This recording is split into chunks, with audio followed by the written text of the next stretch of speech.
Hello friends, top state news में आपका स्वागत है। आज हम आपको बताने जा रहे हैं तिरुपति के लड्डू में जानवरों की चर्बी का सच क्या है। तो आप मेरे चैनल में नए आए हो तो प्लीज़ लाइक, शेयर, सब्सक्राइब करना ना भूलें।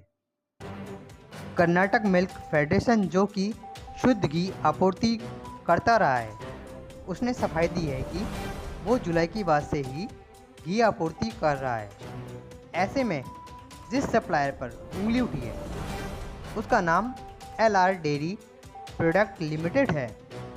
इस कंपनी का कहना है कि वो जांच के लिए तैयार है। उसके 4 ट्रक घी में कोई शिकायत नहीं थी। 5वें ट्रक को रोका गया था।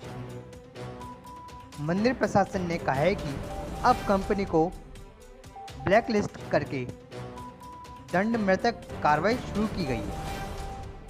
आंध्र प्रदेश के विश्व प्रसिद्ध मंदिर तिरुपति बालाजी के लड्डुओं के घी में मछली के तेल और जानवरों की चर्बी की बात से हंगामा मचा हुआ है। आंध्र प्रदेश सरकार ने दावा किया है कि जिस घी से लड्डू तैयार किए जाते हैं उसमें मिलावट पाई गई है।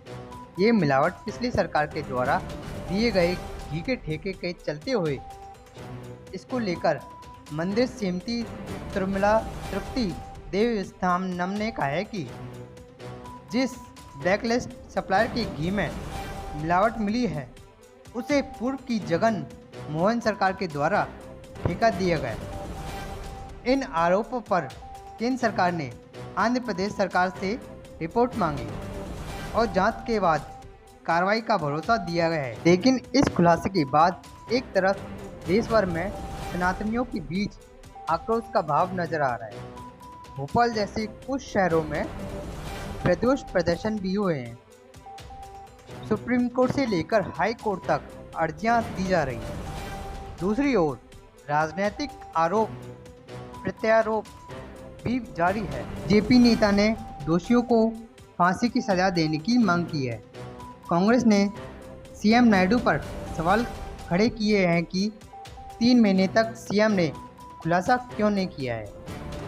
सैंपल में अगर बेहद कमज़ोर गायों का दूध लिया गया हो, अगर तुरंत गाय के दूध का सैंपल लिया गया हो, अगर गाय के दूध में दूसरे जानवरों का दूध मिला हो। कांग्रेस ने सीबीआई जांच की भी मांग की है।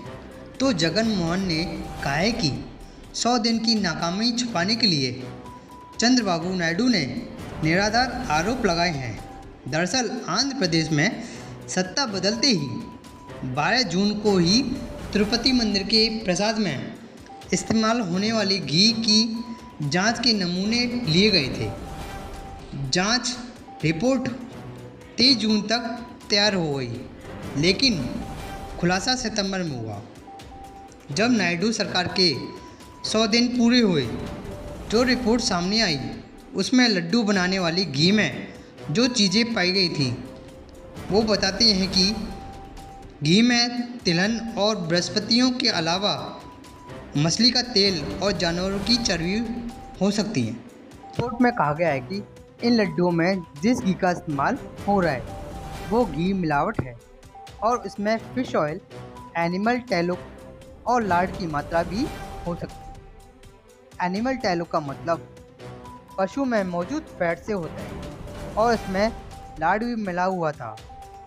लाड का मतलब जानवरों की चर्बी से होता है और इसी रिपोर्ट में यह भी बताया गया है कि इसी घी में फिश ऑयल की मात्रा भी हो सकती है। हालांकि इस रिपोर्ट में यह भी लिखा है कि कुछ परिस्थितियों के कारण गाय के घी में जानवरों की चर्बी और उनके फैट के अंश पहुंच सकते हैं और जांच में फॉल्स पॉजिटिव रिपोर्ट्स आ सकते हैं।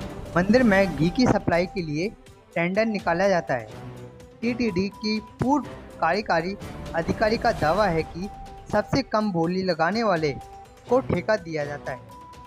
हालांकि पुराने मंदिर प्रशासन के अधिकारी का दावा है कि शुद्ध देसी घी की आपूर्ति के लिए ट्रस्ट के प्लांट में ही 550 देसी गाय भी रखी गई हैं। इतना ही नहीं, मंदिर में आने वाले घी की जांच की भी व्यवस्था है।